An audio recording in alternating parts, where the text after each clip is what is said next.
Welcome into the Wiltfong Whiparound with Steve Wiltfong. Today is Monday, July 14th. As always, I'm your host, Josh Newberg. Welcome in. We had a bunch of big commitments go down. Actually, a few on this channel, which is why you need to be subscribed to the Rivals Recruit channel so that you get those notifications when we go live. You're not going to want to miss this week's commitments. Right now, I got two on the docket, linebacker Nick Abrams and quarterback Landon Duckworth. So just that right there, it's worth hitting subscribe for. All right, let's bring in Steve Wiltfong, national analyst here at Rivals. We're going to talk Georgia's hot streak as the Dogs are pushing towards that #1 class. And Steve, they took two major steps in that direction this weekend. 5-star tight end Caden Prothro and safety Tyreek Green. What did you think about these commitments? Well, Caden Prothro committing to Georgia, putting them in position to finish with the #1 class in the country, the third tight end in the fold for Kirby Smart and the Bulldogs this cycle. What Georgia's been able to do historically at the position, the pedigree on the field, it's a place where you bet on yourself. You don't worry about competition. You know that they're trying to recruit the best players at your position in the class before you, with you, and after you, but there's not many like Caden Prothro, 6'5.5", 216 pounds, averaged nearly 25 yards per catch over his 3 varsity seasons, had a massive junior year, 56 receptions, 1,203 yards, 22 touchdowns. He can stretch the field. He can work the middle of the field. He's a big play after catch, huge catch radius, has all the traits to be the next special one out of UGA. And then Tyreek Green, 4-star safety from Buford High, looking to hit big there again after securing KJ Bolden 2 cycles ago. Time is flying. But Tyreek Green, heavily recruited, physical football player that can come down, fill an alley, can be rangy in the secondary, a guy that has the traits that Kirby Smart and his coaching staff covet in the secondary. So 2 huge wins for Georgia, keeping 2 of the best in the state home as they track for the #1 ranked recruiting class in the country. They moved to #1 with the new Rivals update recruiting ranking. They're going to need to close on some of these other guys moving forward to stay there. Yeah, we're going to talk about some of these guys moving forward. 2 of them are at the linebacker position, Tyler Atkinson and Nick Abrams. Now, one of them, though, is coming off the board this week on Wednesday. Linebacker Nick Abrams makes his decision right here on the Rivals Recruits channel. Steve, you think Atkinson, Abrams, does Georgia have room for them both? Absolutely. These are 2 guys that have been at the top of the board for much of the cycle. Linebacker is a point of emphasis in this class for Coach Smart, Coach Schumann and company. I talked to Nick Abrams this morning. Georgia's a program that I think has always been one of the front runners. Some other schools have challenged Georgia, at times Alabama, Michigan, Penn State. I think Oregon right now is another program to watch in that recruitment with the Wolverines rounding out the top 3. But Georgia, again, they've always been one of his favorites. It's a place he could see himself at. Talked about Coach Smart, talked about Coach Schumann, the duo of those guys producing 3 Butkus Award winners, multiple first-round picks at that position, a position that's really not a priority for NFL general managers and front offices. The guys that come through Georgia are just too good for them to pass up on in the first round. So obviously he talked about the development, but also talked about the off-field piece. He likes the way that Coach Smart and company work with their guys to grow off the field. Georgia being one of the top public school universities in the country, one of the hardest schools in the SEC to get into as a regular student, their business school being off the charts. Georgia's in a really good spot for Abrams. Dan Lanning in Oregon certainly pushing hard, giving him a lot to think about. Michigan rounding out the top 3. But it'll be interesting to see who Nick Abrams picks on Wednesday. So hit like and subscribe to the Rivals YouTube page so you are alerted when he steps to the mic and announces his college plans. And then Tyler Atkinson, 5-star linebacker, one of the top players in the state. He wants to commit this month. That's what he said at the overtime OT7 finals in South Florida at the end of June. Georgia's been a favorite of his since 8th grade. Now, they got a lot of competition. Texas is certainly a program that we've seen their stock rise in this recruitment. They got the last official visit. Oregon, he's been out there twice. Dan Lanning's been recruiting him since the 8th grade. Duck's given him a lot to think about. And then Clemson rounding out the top 4 with what Dabo Swinney that culture and program has done historically. He's got a keen eye on the Tigers. So I hear different. Georgia's the program that I've always thought Tyler Atkinson would land at, but it is no slam dunk. In Texas, Oregon, and Clemson giving him plenty to ponder. All right, really intriguing name here on the Georgia D-line board. Valdon Sohn, he's a European prospect, but currently the Florida Gators lead on the Rivals RPM machine. Is Georgia, though, about to make a move here? Well, they've been making a move. I wrote over the weekend, I'm close to moving my prediction to Georgia for Valdon. I think, again, time spent around Georgia's program, they've been able to land some guys from over the pond, and they've got them quickly ingrained in their program and having a good experience. And just the intel seems that Georgia is really starting to pick up steam here in this recruitment. And our colleague Rusty Manziel said as much as well on Dogs HQ this morning. One more big name on the board before we talk a little Michigan. That's Derek Cooper, elite running back from South Florida. Steve, what's the latest on his recruitment? Well, he's going to commit this coming weekend, and the programs that are in the mix are Georgia, Texas, Miami, Ohio State. Those are programs that he's visited several times, built great relationships with those coaching staffs. Georgia's obviously led at several times during this process. I think they covet him. So I think when you're talking about the top players on Georgia's board and what they would consider doing for them from an NIL standpoint, I think this is a young man that they would be vested in addition to just the old school style of recruiting. Now, Texas is a program that's heating up. Our colleagues have written as such. I talked to a source this morning around Austin that thinks that they're really picking up steam with Derek Cooper as well. So those are the two programs I'm watching the closest right now down the stretch of his recruitment, Georgia and Texas. Dog fans, what are we thinking? Is this a number one class for Georgia? Let me know. Comment section below. All right, let's talk some Michigan recruiting as the Wolverines currently have a top 10 class in there, tucked in there right at number 9, but they're looking for more in the top player on the board. Let's talk some Savion Hyder, number 1 running back in America. We got Derek Cooper coming off the board next week, this coming weekend. What about the number 1 running back? Well, I think Savion Hyder's working towards making his college decision as well. He's visited all his finalists several times, having regular dialogue with them about what it continues to look like on the field and off the field. And Michigan is the program that's always been one of his favorites. And they're the one, until I hear differently, it's hard to pick against them in this recruitment. But Tennessee has absolutely surged this calendar year, including a visit to Knoxville for 865 Live to kick off summer.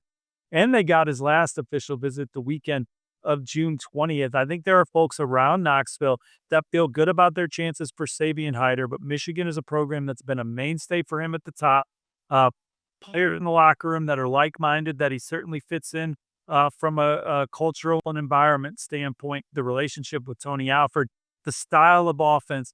And then you talk about Michigan's top targets in this class, guys that they've absolutely coveted.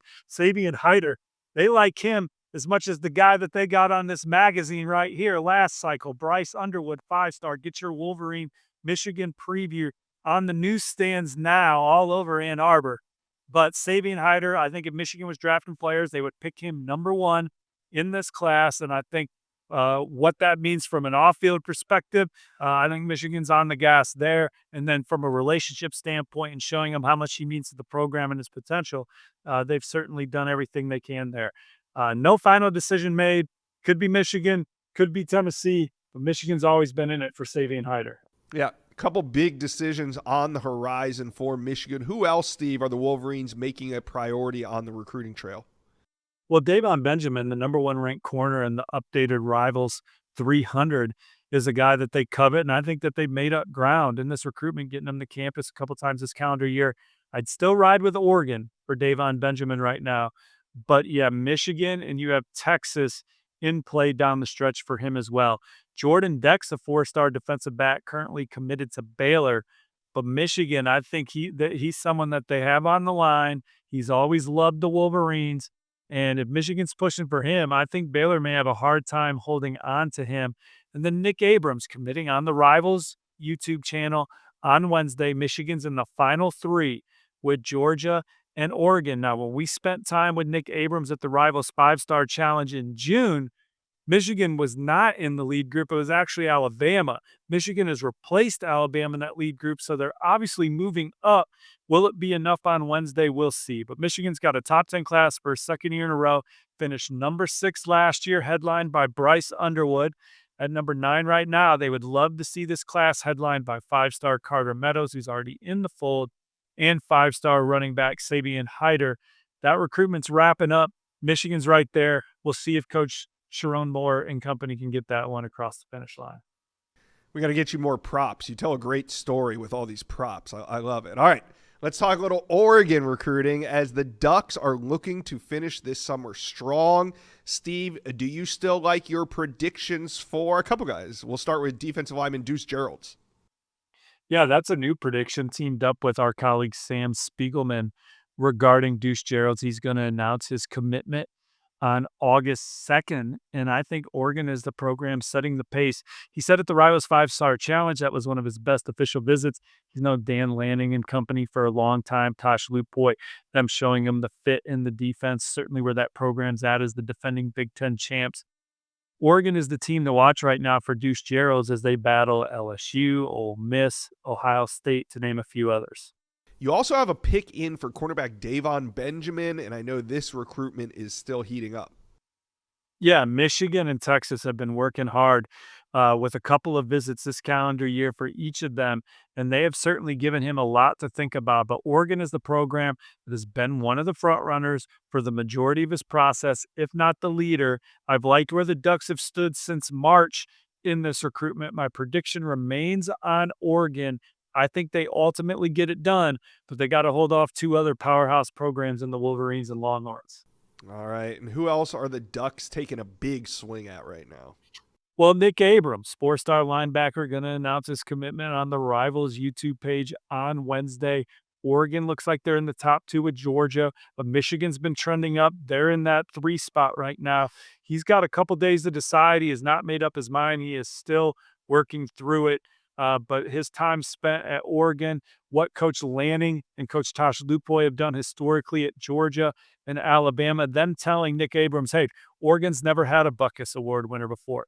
Oregon's never had a first-round draft pick at linebacker. Come be the first at Oregon to do that, and he is very excited about that potential as he considers Georgia and Oregon down the stretch. And then there's the 2 5-stars that they're still in the middle of it for. Tyler Atkinson, linebacker from Georgia, and edge rusher Anthony Tank Jones out of the state of Alabama. They're in the final 3 for Jones with Alabama and Texas A&M. Alabama, the perceived favorite. The Aggies have been right there. And then Georgia has been the perceived favorite for Tyler Atkinson since 8th grade, but there is major competition down the stretch. Texas is a program that looks like they're trending up. He took 2 visits to Eugene this year. He's known Dan Lanning since 8th grade. So we'll see where Oregon ultimately falls as he tries to make his decision this month, and Clemson rounding out the top 4. But Oregon, they got the number 8 class in the country. Deuce Geralds, Davon Benjamin. Those are 2 guys you like them for. And maybe they can get Nick Abrams, and they're 5-star hunting. And then in the season, it'll be spatula season on the trail for Oregon as they maintain relationships with some of these 5-stars and blue chippers that they finished second for. All right, let's talk a little Texas A&M recruiting as the Aggies are on tap for a potentially a big week. Already up to number 3, Mike Elko has this Aggie program recruiting right now. Steve, what are you watching this week when it comes to Texas A&M? Well, they have a chance to reel in Georgia and USC and ultimately finish number 1, but they're going to need a darn near perfect finish to do that. And it starts this week. Making his decision this afternoon, should already be in the fold by the time this goes to recording on the Rivals YouTube page, is linebacker target Tamarian Watkins. He is out of the state of South Carolina, plays safety on the prep level. But the plan that the Aggies have for him to move down to the second level, be versatile, and really develop into one of the best players in college football, that excites him about Texas A&M. They are the ones to beat going into his decision. And then on Friday, 4-star safety Tylen Wilson is going to announce his commitment. I love where Texas A&M stands. My Rivals prediction reflects that. So those are 2 guys that can get them closer to the Trojans, get them closer to the Bulldogs. But if they're going to finish number 1, they need these 4 guys to jump in as well. You got Tristan Keys, number 1 receiver in the country, committed to LSU.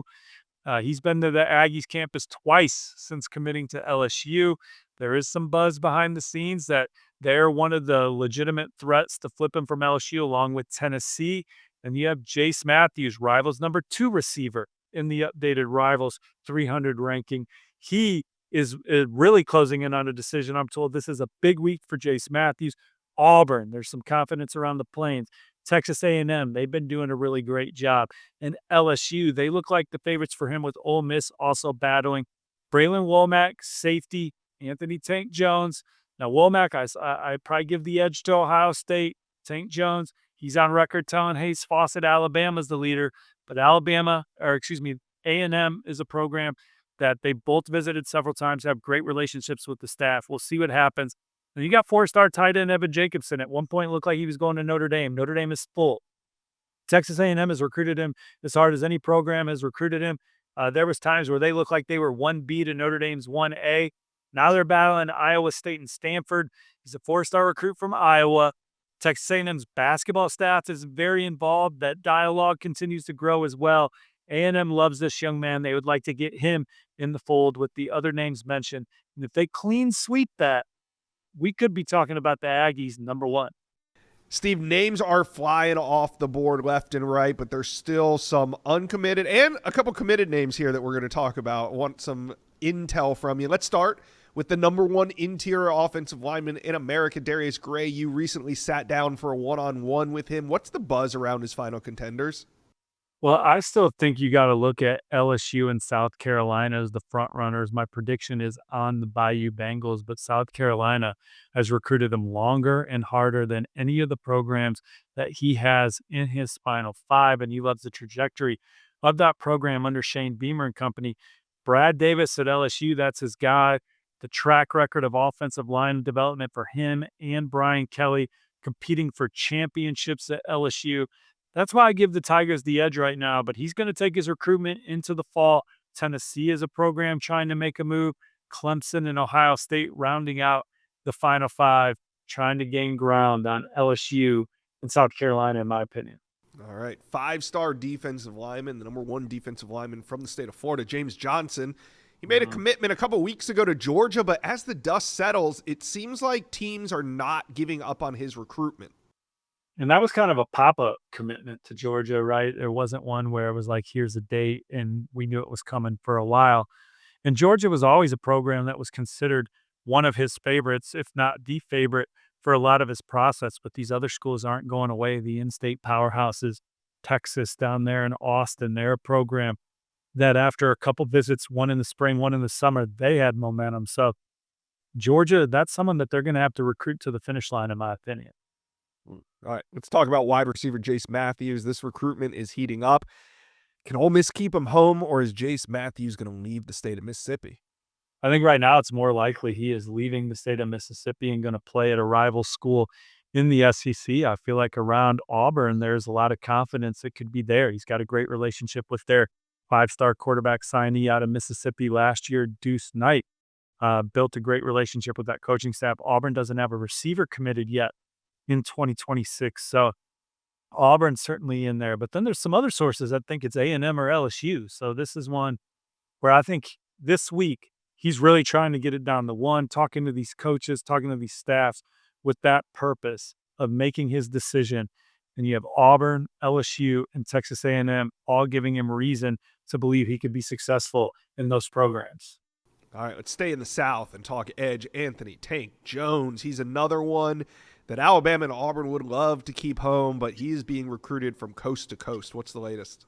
Well, Auburn's out. He could go coast to coast, though. You got Alabama in the picture. He told our colleague Hayes Fawcett last week that the Crimson Tide are setting the pulse. Texas A&M's a program you can't sleep on. He's been to campus a bunch, has a great relationship with the staff. So does his parents. They're planned for him.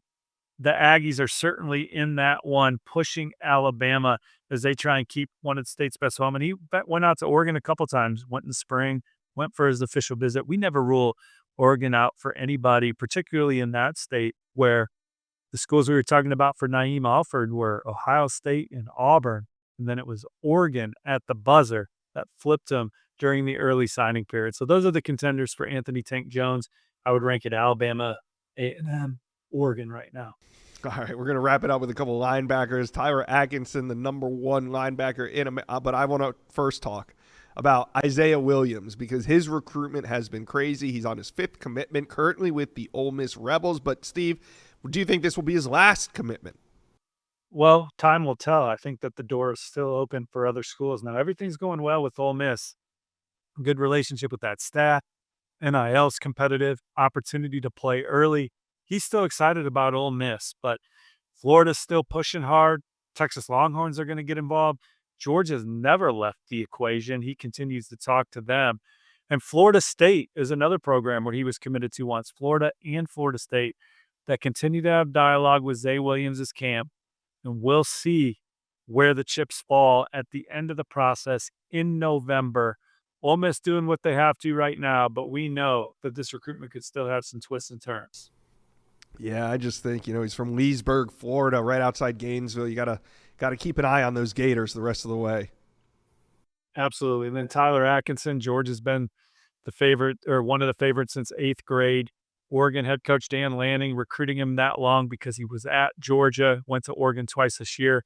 There's been some growing confidence around Texas. We've seen the Longhorns close Peach State Blue Chippers in the past at the end.